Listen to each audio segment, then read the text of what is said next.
नेता प्रतिपक्ष राहुल गांधी जी जहां भी जा रहे हैं मुकदमा दर्ज हो जा रहा है।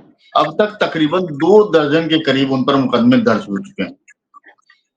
सभी एक खास विचारधारा की ओर, एक खास वर्ग की ओर से दर्ज किए जा रहे हैं। आखिर इन मुकदमों के पीछे की क्या रणनीति है, क्या राजनीति है?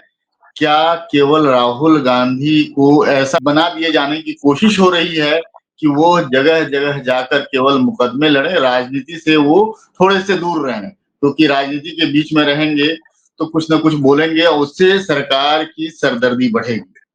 क्या है पूरा मामला? क्यों मुकदमे दर्ज हो रहे हैं? कहाँ-कहाँ मुकदमे दर्ज हुए? अभी हाल-फिलहाल में वो दरभंगा में गए थे, दलित छात्रावास में, वहाँ पर भी दरभंगा प्रशासन की ओर से उन पर एक मुकदमा दर्ज हो गया है। आखिर मुकदमों की राजनीति क्या है? जानते हैं जेपी सिंह साहब से, वरिष्ठ संपादक रहे हैं और कानून के भी ज्ञाता हैं। सुप्रीम कोर्ट तक के मामलों को अच्छे से हम लोग को बड़े विस्तार से समझाते हैं कि उनकी क्या पेचीदगियाँ हैं, क्या उनके पीछे की खबर है। तो चलते हैं सीधे जेपी सर के पास और जानते हैं कि आखिर मुकदमों की राजनीति क्या है। नमस्कार, मैं हूं अमर और आप देख रहे हैं अम्बेडकर नामा। नमस्कार सर। नमस्ते। देखिए, इससे आपको 5 दशक पहले हम्म। 60, 70, 70, 80 के दशक में चलना पड़ेगा। जी। जिस रास्ते पर राष्ट्रीय स्वयंसेवक संघ उस समय चल रहा था और उस समय उनकी जो हम्म। राजनीतिक शाखा थी, जनसंघ चल रहा था, लगभग वैसे ही स्थिति में इस समय भारतीय जनता पार्टी और राष्ट्रीय स्वयंसेवक संघ चल रहा है। हम्म। अब क्या है, जब 65 के युद्ध के बाद 66 में संभवतः लाल बहादुर शास्त्री ताशकंद गए थे, समझौता हुआ था। हम्म। ताशकंद समझौता, और काफी जमीन जो यहाँ वादा करके गए थे उसके अनुरूप नहीं दिए थे। हम्म। उन्होंने फिर पाकिस्तान को लौटा दी थी, चाहे जिस दबाव में लौटाई, और उनकी मौत को आज तक संदिग्ध बताया जाता है। उनकी रहस्यमय परिस्थितियों में मौत हो गई थी, बहुत दुखद मौत थी, क्योंकि वो देश को उनसे बड़ी आशाएं थी, बहुत प्रॉमिसिंग प्राइम मिनिस्टर थे। इसके बाद सिंडिकेट का व्यूह तोड़ते हुए इंदिरा गांधी प्रधानमंत्री बन गई हम्म। शास्त्री जी के बाद।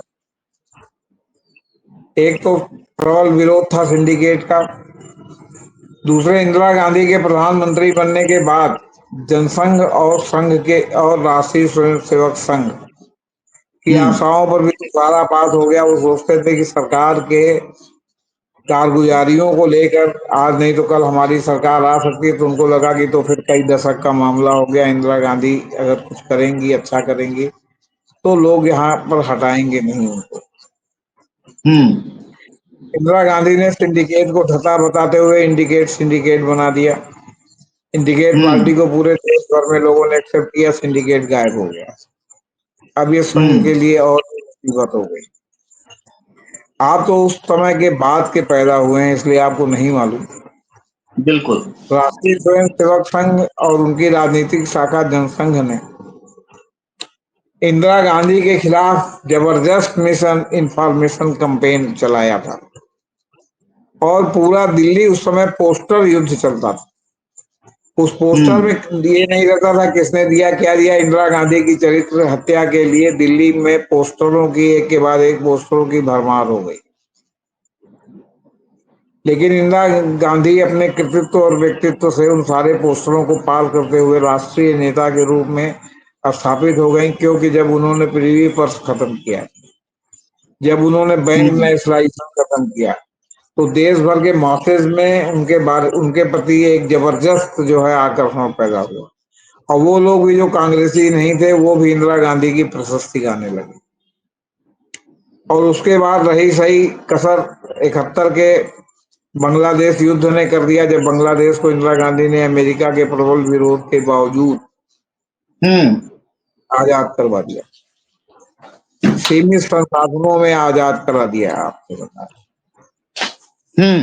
अब इससे इंदिरा गांधी की छवि यहां तक कि अटल बिहारी वाजपेयी जो जनसंघ के सर्वमान्य सबसे बड़े नेता थे, उनको उन्होंने तक कह दिया कि इंदिरा गांधी ने दुर्गा के रूप में काम किया, दुर्गा के स्वरूप में काम किया। ये दूसरी बात है। तो उसके 4 ही 5 साल बाद जब 75 में वो राजनारायण जी से चुनाव याचिका हार गई और इमरजेंसी लग गई। अब इसमें मैं उनसे ज्यादा परिस्थितियों और उनके जो अंध सलाहकार थे, जो उनको बिल्कुल Indira is India, India is Indira बना रहे थे, मैं उनको हम्म। दोष देता हूँ कि अगर उन्होंने गलत सलाह दे कि इंदिरा गांधी को दिग्भ्रमित न किया होता तो हार गई, तो हार गई। वो अलग हट जाती। जैसे ये लोग उस समय 2 साल 2.5 साल लगा इनको गिरने में, उस समय हो सकता है साल 1.5 साल में गिर जाते। हम्म। फिर केवल उत्तर भारत से तो सरकार नहीं बनती, दक्षिण भारत की भी जरूरत है। दक्षिण भारत में तो इमरजेंसी के बाद जो चुनाव हुआ उसमें भी कांग्रेस नहीं हारी, काफी अच्छी सीट वहां से ले आई। इसलिए कोई जरूरी हम्म। नहीं था कि इंदिरा गांधी हारती है और जब तक वो दूसरी जगह से चुनाव लड़ती तो मैंने उसमें जो विपक्ष की सरकार बन जाती, हो सकता है इंदिरा गांधी की सरकार जोड़ तोड़ के बन जाती। खैर वो तो बिल्कुल। विवाद का विषय है। इसी तरह कांग्रेस के खात्मे का मरसिया पड़ रही जनसंघ और संघ परिवार को उस समय जबरदस्त धक्का लगा, क्योंकि एक बार राहुल गांधी अध्यक्ष पद संभाल के चुनावी असफलता देख के हट चुके थे। हम्म। जब राहुल गांधी दोबारा राजनीति में स्थापित हो गए, मैंने आ गए, और आने के बाद उन्होंने बिल्कुल। जिस तरह से चीजों को मोड़ा, कांग्रेस के पक्ष में, अपने पक्ष में, आम जनता के पक्ष में, विपक्ष के पक्ष में, उन आवाजों को उन्होंने, उन मतलब लोगों को उन्होंने मुखर आवाज दी जिनकी वाणी को जो है वो क्या कहते हैं, सरकार के शक्ति के सामने जो है दबाया जा रहा था, झुकाया जा रहा था, जेल भेजा जा रहा था। अब ये वही मोडस ऑपरेंडाई इन्होंने इंदिरा गांधी के खिलाफ जो अपनाया था, वही मोडस ऑपरेंडाई अपना लिया कि राहुल गांधी को हद से ज्यादा उनकी चरित्र हत्या करो, उनको बदनाम करो, उनको काम न करने दो। लेकिन ये नहीं जानते कि जिस तरह इंदिरा गांधी स्थापित हो गई थी, हम्म। उस तरह इन्होंने प्रकारांतर से राहुल गांधी को लगभग स्थापित कर दिया है। और अगर एक एक चुनाव में राहुल गांधी की पार्टी विजयी हो गई तो फिर उनको जो है क्या कहते हैं, अपदस्थ करना तो फिलहाल 1 दशक 2 दशक की बात हो जाएगी। हम्म। जितना राहुल का विरोध ये कर रहे हैं, जरा जरा सी बात तो उनके मुंह से कुछ निकला नहीं हो मुकदमा कायम कर रहे हैं, ये अदालत वो अदालत। तो देश में कानून का शासन है, और अभी देश में जो है नारंगी जजों का वर्चस्व नहीं है, जो जो ये कहें वो मान करके और जो है सूली पे लटका दे राहुल गांधी। नतीजा क्या है कि ये जितना आगे चल रहे हैं राहुल गांधी, उतना ही उनको संजीवनी मिल रही है राजनीति का, उतना ही वो स्थापित होते जा रहे हैं। और राहुल गांधी ने भी चिंतन से, मनन से, अध्ययन से, अपने सलाहकारों की सलाह से इस तरह की पॉलिसीज अपनाई हैं कि वो दिन प्रतिदिन जो है वो क्या कहते हैं और मजबूती के साथ उभर रहे हैं, और उन्होंने जनता की नब्ज पर हाथ। वो हम्म। आम लोग से मिल रहे हैं, वो कुलियों से मिल रहे हैं, वो खलासियों से मिल रहे हैं, वो किसानों से मिल रहे हैं, वो वंचितों से मिल रहे हैं, वो समाज के कमजोर से कमजोर तबकों से जो है क्या कहते हैं मिल रहे हैं। वो मोची तक से के घर चले गए। मोची को उन्होंने अपने फंड से जो है मशीन दिलवा दी जूता सिलने के लिए। ये जो काम दिखावटी करते हैं कि कुंभ में आए तो 5 लोगों का पैर धो के और वो किया, वो जो और खाना 5 स्टार का खाते हैं, उनके साथ बैठ के राहुल गांधी उन्हीं का खाना, जो मोटियां हम्म। रोटी है वो रखते हैं, वही उनके साथ बैठे खाते हैं। बहुत अंतर है दोनों लोग में, जमीन आसमान का अंतर है। जो ये प्रतीक में करते हैं वो हकीकत में करते हैं। तो जितना इनका विरोध बढ़ता जा रहा है उतना ही राहुल गांधी स्थापित होते जा रहे हैं। हम्म। अब आपको एक इंदिरा गांधी के जमाने की इंटरेस्टिंग बात बता रहे हैं। जॉर्ज फर्नांडिस बिल्कुल। प्रतिपक्ष अखबार निकालते थे। प्रतिपक्ष अखबार में एक दिन जो है वो हेडिंग के साथ छपा, साप्ताहिक अखबार था, कि संसद भ्रष्टाचार की गंगोत्री है और इंदिरा गांधी जो है गोमुख है। हम्म। अब पार्लियामेंट चल रही थी, अगले दिन जो है क्या कहते हैं, ये बड़े उत्साहित थे सब कांग्रेसी कि अब तो जो है विशेषाधिकार हनन का प्रस्ताव ला करके और जॉर्ज फर्नांडिस को सदन में बेइज्जत कर किया जाएगा। लेकिन ऊपर से निर्देश नहीं मिला, नतीजा विशेषाधिकार हनन नहीं आया, तो इधर से क्या किया कि विपक्ष ने कि इस मामले को इशू बनाना चाहता था। इस बहाने हम्म। जॉर्ज फर्नांडिस पार्लियामेंट में आए और आने के बाद जो इंदिरा गांधी के जब पुराने सब कारनामों की धज्जियां उड़ा दी जाए सरकार के, पीलू मोदी जो स्वतंत्र पार्टी के एमपी थे उनसे ये प्रस्ताव रखवाया गया, हम्म। जिससे राजकारण का अब उछल पड़े जो है आपके क्या कहते हैं कांग्रेसी सांसद। तो विपक्ष से प्रस्ताव आ गया गुरु, अब बताते हैं सीधा होते। इस बीच में जो रिंद अफसर जो पार्लियामेंट में बैठ के पूरे कार्य का संचालन होता है, जो नोट करते थे, तो वो दौड़ के भाग के इंदिरा गांधी के चैम्बर में गए संसद में। हम्म। उन्होंने कहा कि क्या आपकी पार्टी के लोग कर रहे हैं, ये हम्म। डिजाइन है, ये उतना साधारण नहीं जितना देखने में लग रहा है, ये इसी हम्म। बहाने आपकी सरकार की धज्जी उड़ जाएगी। हम्म। नतीजा हुआ कि तुरंत डायरेक्शन हुआ और कांग्रेसी चुप बैठ गए, विशेषाधिकार हनन का प्रस्ताव स्पीकर ने रिजेक्ट कर दिया। हम्म। इंदिरा गांधी का इशारा होता तो एक्सेप्ट कर लेते, इंदिरा गांधी का इशारा नहीं हुआ, वो ये हुआ कि नहीं इसको रिजेक्ट करो, नहीं तो ये हो जाएगा, रिजेक्ट कर दिया। तो क्यों? वो तो जो है जॉर्ज फर्नांडिस को अपने आसुरी बहुमत से, लेकिन उनको पूरी बात कहने का मौका मिलता, पूरी बात कहते तो बिल्कुल। पूरा देश सुनता। और जब आप किसी को सजा देंगे तो उसकी बात को सुनना पड़ेगा, उसकी बात को रिकॉर्ड पे लाना पड़ेगा। तो जो बिल्कुल। आपका ठगा चुका है वो तो सब उजागर हो गया उसके कहने में। तो इस तरह बहुत दफे जो है वो अनावश्यक जो है वो विवाद से बचने के लिए जस्ट इग्नोर, ये एक बहुत बड़ा फार्मूला है कि आप किसी भी इस तरह की अप्रिय बात को इग्नोर कर दीजिए, इस कान से सुनिए उससे निकल जाने दीजिए। आप अगर उसमें पढ़ेंगे तो इसका मतलब आप उसकी पिच पर जाकर बैटिंग कर रहे हैं, और जब आप दूसरे की पिच पर जाके बैटिंग करेंगे तो जो है आप जब दिए जाएंगे। अब ये बात पता नहीं हम्म। भाजपा और संघ को, इतने बड़े बड़े विचारक हैं उसमें, उनको समझ में नहीं आ रही। राहुल गांधी जान के ऐसी बात करते हैं कि आप जो अब आप देखिए सावरकर का मामला देखिए, जरा सी बात सावरकर की होती है तो पक्ष विपक्ष के भी शिवसेना जैसे लोग, शरद पवार जैसे लोग बिलक जाते हैं, उन्होंने उनको आइडियल बिल्कुल। बना रखा है।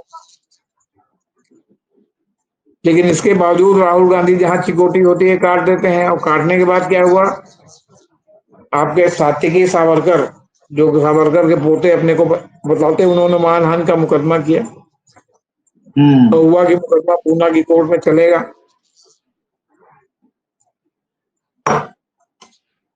राहुल गांधी ने अपनी बात सिद्ध करने के लिए अदालत से आदेश मांगी कि हमको जो है जो जो डॉक्यूमेंट्री एविडेंस है उसको पेश करने की इजाजत दी जाए। हम्म। तो कोर्ट को ईमानदार दिखने के लिए इजाजत देनी पड़ी। अब यही खेल हो गया।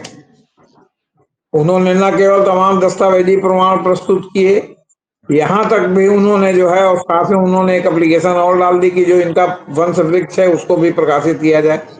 हालांकि हम्म। कोर्ट इस जाल में नहीं फंसा और कोर्ट ने कहा कि भाई डिफेमेशन से वंश वृक्ष से क्या मतलब, लेकिन उन्होंने अपनी बात बिल्कुल। कह दी कि कार्तिकी सावरकर नाथूराम गोडसे का दौहित्र है, दौहित्र माने लड़की का लड़का। उनके भाई हम्म। गोपाल गोडसे जिनको सजा हुई थी महात्मा गांधी की हत्या में, तो उनको फांसी नहीं हुई थी क्योंकि वो सहायक की भूमिका में थे, नाथूराम गोडसे के छोटे भाई। तो हम्म। उनका जो है उनकी लड़की का ये लड़का है सात्विकी सावरकर। अब ये हम्म। बात जो है आ गई, और जब से ये बात सामने आई है तब से पूरा शिवसेना से लेके शरद पवार से लेके बाकी ब्रिगेड की, इवन बीजेपी ने एकदम आश्चर्यजनक चुप्पी साध रखी है। तो ये मौका किसने हम्म। दिया? ना आप जो है वो अनावश्यक रूप से राहुल गांधी को परेशान करने के लिए सावरकर के मानहानि के मामले में तलब करते, न ये बात ऑन रिकॉर्ड आती है। ऑन रिकॉर्ड आई तो वहां से हाई कोर्ट जाएगी, हाई कोर्ट से सुप्रीम कोर्ट आएगा, उसके पहले तो फैसला होगा नहीं फाइनल। और वो पूरा ऑन रिकॉर्ड कोर्ट का डॉक्यूमेंट हो गया, जो कि मतलब हमेशा पब्लिक डोमेन में रहेगा। रहेगा। तो ये बिल्कुल। फायदा किया कि नुकसान किया? हम्म। ये फायदा ओवरऑल ही पहुंचा है फायदा इससे। किया है। फायदा नहीं पहुंचा मतलब है इससे। भाजपा, नहीं, भाजपा संघ भाजपा के को लिए नुकसान हुआ, फायदेमंद, बीजेपी को नुकसान हुआ ना। नुकसान हुआ है। तो बिल्कुल। कहने का मतलब है कि तो किसकी वजह से नुकसान हुआ? अपनी वजह से। हम्म। ना आप उस बिल्कुल। मामले में उनको खरीदते, और ना ये वो, और उसमें कोर्ट ने कह दिया हाँ ठीक है पेश कर सकते हैं, वो पेश होने के नाम पर वो सब चीजें पेश हो गई हैं जो अभी तक दबी ढकी थी। अब लोग ढूंढ ढूंढ के जो है उसके ऊपर गूगल पर पढ़ रहे हैं कि वो डॉक्यूमेंट क्या है। हम्म। मैं स्वयं 3 बार गूगल पर डाल के देख चुका कि जो ओरिजिनल एफिडेविट इन्होंने दिया है राहुल गांधी ने, उसकी कॉपी उपलब्ध है कि नहीं गूगल हम्म। पर या एआई ग्रो पर। तो वहां उपलब्ध फिलहाल नहीं है कि भाई उसमें और उन्होंने क्या क्या जो है डॉक्यूमेंट्री एविडेंस दिया। वो सब एविडेंस आने के बाद जो है सावरकर, अभी तो आप इसी बात का नहीं जवाब दे पा रहे हैं कि सरकार से ही वजीफा लेके सरकार की खिलाफत कोई कैसे कर सकता है। एग्जैक्टली। माने जिस सरकार से आप पेंशन ले रहे हैं उसकी खिलाफत आप कैसे हो, किस स्तर पर कर रहे हैं। फिर आपने जो भी स्ट्रेटजी उस समय बनाई हो, इस समय तो सुनने में अच्छी नहीं लगती कि आप जो है वो क्या कहते हैं अंग्रेज सरकार की मदद कर रहे थे, आप जो है स्वतंत्रता सेनानियों का विरोध कर रहे थे। अब आपका जो भी मोटो ऑपरेंडी हो, लेकिन देखने में तो बात खराब लग रही है ना। भाई जवाहरलाल नेहरू पर तो उन्होंने बड़ी कीचड़ उछालने की कोशिश की, जैसे लगे कि जो है वो क्या कहते हैं सुभाष चंद्र बोस की हत्या या उनकी मौत या उनके गायब होने में जवाहरलाल नेहरू का ही हाथ हो। और जब सारा डॉक्यूमेंट आया तो पता चला कि जवाहरलाल नेहरू सरकार में आने के बाद पता नहीं कितने दिन तक उनकी सरकार ने सुभाष चंद्र बोस की जो लड़की जर्मनी में थी, जो जर्मन पत्नी से उनके पैदा हुई थी, उनको जो है क्या कहते हैं आर्थिक सहायता किया करते। सारी बात हवा में उड़ गई। लेकिन वो कहते हैं ना, दुनिया जिसे कहते हैं जादू का खिलौना है, मिल जाए तो मिट्टी है, खो जाए तो हम्म। सोना है। तो आपने सोना को जो मुट्ठी में बांध के मिट्टी साबित कर दिया कि अरे यार उस समय तो अश्वत्थामा मरा नरो या कुंजरो, लेकिन आप जब शरीर दिखाएंगे तो पता चल जाएगा कि नरो मरा है कि कुंजरो मरा है। हम्म। तो कुछ चीजें जो है हवा में रहने देनी चाहिए, उससे जो है वो आपका अगर कमजोर पॉइंट है तो आप बचे रहेंगे। लेकिन अगर आप उसको जो है प्रेसिपिटेट करेंगे तो जो है फिर तो असली सामने आ जाएगा कि क्या है। फिर आप कैसे लोगों को भरमाएंगे। अब तक हम्म। 22-23 मुकदमे, 23 आपका जो आपने दरभंगा वाला बताया उसको लेके 23-24 मुकदमे राहुल गांधी पर हो गए। मैंने शुरुआत में बोला था कि तकरीबन 2 दर्जन मुकदमे हो गए। हाँ, तो 23-24 मुकदमे हो गए हैं और हर मुकदमे में कहीं फाइनल हियरिंग नहीं है। सब जगह हम्म। जो है वो है गुजरात में करने की कोशिश की, लेकिन वो हाई कोर्ट और सुप्रीम कोर्ट ने उसके हवा निकाल दी, सुप्रीम कोर्ट ने। तो कहने का मतलब है कि आप जितना उनको घेरने की कोशिश करते हैं वो उतना ही ज्यादा स्थापित होते जा रहे हैं। और आपका घेरना उनके लिए संजीवनी है। जिस राहुल गांधी को आपने पप्पू बनाने से, जिस इंदिरा गांधी को आपने और विपक्षियों ने गुंगी गुड़िया कह के शुरू किया था, वो सोनिया गांधी स्थापित हो गई। लेकिन सोनिया गांधी की क्रिश्चियन पृष्ठभूमि होने के नाते उनके शरीर में, उनके आचरण में एक शालीनता है, हम्म। आक्रामकता नहीं। लेकिन राहुल गांधी तो भारतीय है भाई, उनके अंदर अगर एग्जैक्टली। शालीनता है तो आक्रामकता भी है। और उनकी हम्म। आक्रामकता शालीन आक्रामकता है जिसका आप मुकाबला नहीं कर पा रहे। आप बार बार घेर के उनको अपने जो है क्या कहते हैं फील्ड में ले आने की कोशिश करते हैं, लेकिन जितना आप अपने मैदान में लाने की कोशिश करते हैं उतना ही राहुल गांधी और निखर कर सामने आ। और एक के हम्म। बाद एक राहुल गांधी को आपने मजबूर किया। यही राहुल गांधी जब पहले कांग्रेस प्रेसिडेंट थे तो वो सामाजिक न्याय की बात नहीं करते थे। आज जातीय जनगणना राहुल गांधी, सामाजिक न्याय राहुल गांधी, जितना जिसकी आबादी उतने उसको जो है क्या कहते हैं हिस्सेदारी इतना राहुल गांधी। सब तो राहुल गांधी ही कर रहे हैं, आप क्या कर रहे हैं? आप तो बिल्कुल। डिफेंसिव हैं, आप उनकी कार्ड ढूंढते हैं, वो आपसे आगे निकलते जा रहे हैं। बिल्कुल।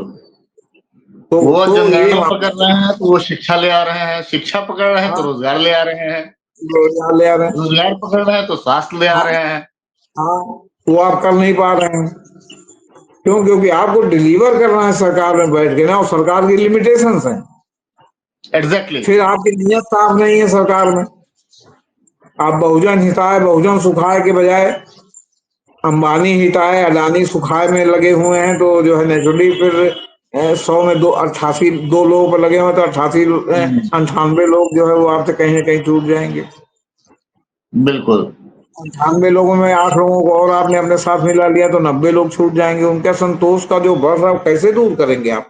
ना आपके पास नौकरी है, ना आपके पास कोई विजन है, खाली जो है नियॉन साइन और जो है लट्टू लगा देंगे सड़कों पर, और सड़कों को जो है वो क्या कहते हैं हीरोइनों के गाल की तरह चिकना बना देंगे तो डेवलपमेंट हो गया। लोगों के घर में चूल्हा जलने की संभावना नहीं है, चूल्हा जल गया तो प्रेशर कुकर खरीदने की स्थिति नहीं। प्रेशर कुकर खरीद लिया तो आपने तो उनको पहुंचा दिया, जो सपना दिखा दिया जो है माइक्रोवेव ओवन का, वो ओवन नहीं खरीद पा रहे, माइक्रोवेव ओवन कहाँ से खरीदेंगे? सबके लिए पैसा चाहिए ना। अगर 5,000 रुपए के मोबाइल पे काम चल रहा तो आप 1.5 लाख का मोबाइल जो है बाजार में आपने ला दिया, वो 1.5 लाख पाने के लिए पेट कटौती करके 1.5 लाख के मोबाइल की रेस में शामिल हो गए। आपने कर्जा दे के कार लोगों को खरीदवा दी, कार में तेल डलवाने के लिए पैसा है कि नहीं ये आपने सुनिश्चित किया? आप इसी इलाहाबाद, पटना, बनारस सब जगह चले जाइए, आप देखिए कि दरवाजे पे जो कार खड़ी है वो 10 दिन में भी एक बार बाहर निकलती है, क्योंकि कार जब बिल्कुल। निकलेगी तो पेट्रोल के बिना नहीं निकलेगी, डीजल के बिना नहीं निकलेगी। घोड़ा आप घर पे बांधेंगे तो उसको रोज जो है चना वो खिलाना पड़ेगा। कार है तो जब आप उसके ऊपर सवारी करेंगे तब आप उसमें जो है क्या कहते हैं तेल डलवाना पड़ेगा, चना खिलाना पड़ेगा। तो चना का पैसा आपके पास है कि नहीं? कार तो आपने खरीद लिया लोन से। फिर तो ये नकली कृत्रिम जो है डेवलपमेंट है, ये वास्तविक विकास नहीं है, ये कृत्रिम है। कृत्रिम विकास के चकाचौंध में रख के आप सरकार वो जो है लोगों को अब जो 5 किलो राशन आप दे रहे थे, जिसका जो है वो पूरा देश भर में आपने वो किया था, और जो 19 का चुनाव 5 किलो राशन के वाला जीत गए, अब वो 5 किलो राशन का क्या इम्पैक्ट है? लोग उससे बढ़ के मांग करने लगे 5 किलो से ना हो, रोजगार रोजगार रोजगार तो लगे बाना, तो कहाँ से दे रहे बाबू? बिल्कुल ये है। सर, बहुत बहुत शुक्रिया सर। चलते चलते मैं यही कहूंगा, जो वर्तमान परिप्रेक्ष्य है, जिस तरह से शासन और प्रशासन कर रही है, सत्ता कर रही है, तो उसमें एक थोड़ा सा जागरण के फॉर्म में मैं ये कह रहा हूँ, दूबे तो गए थे चौबे बनने के लिए, लेकिन उसको धक्का देकर छब्बे बना दिया गया। बहुत बहुत शुक्रिया। हमारे चैनल को लाइक कीजिए, शेयर कीजिए, सब्सक्राइब कीजिए। बहुत बहुत धन्यवाद। जी सर।